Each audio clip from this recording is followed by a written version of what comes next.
শেখ সাদী রহমতুল্লাহ আলাইহি বলেছেন, আলিমান দরমিয়ানা জহাল মিসলে গুফতান ও সিদ্দিকা। মূর্খ বা অজ্ঞ লোকদের মধ্যে আলেমের অবস্থান সম্পর্কে সত্যবাদী লোকেরা বলেছেন, অর্থাৎ অজ্ঞ লোক বা মূর্খ লোকের মধ্যে আলেম থাকলে তার অবস্থাটা কেমন হয়, তাকে তারা কেমন মর্যাদা দেয়।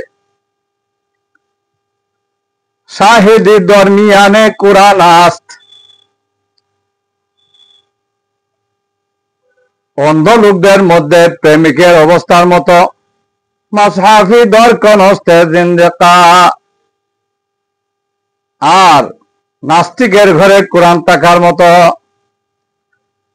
অন্ধ লোকের কাছে প্রেমিক থাকলে যেমন অন্ধ লোক প্রেমিকের ব্যাপারে কোনো আগ্রহ দেখায় না, কারণ সে প্রেমিককে দেখতে না পাওয়ায় প্রেমিকের মর্যাদা সম্পর্কে সে কোনোই ভ্রুক্ষেপ করে না। নাস্তিক কোরআনের মর্যাদা না বোঝায় কোরআন সম্পর্কে সে কোনোই গুরুত্ব দেয় না, কোরআনকে অবহেলা করে। তেমনি ভাবে আলেম যখন মূর্খদের মধ্যে থাকে তখন মূর্খরা আলেমকে সেইভাবেই অবহেলা করতে থাকে।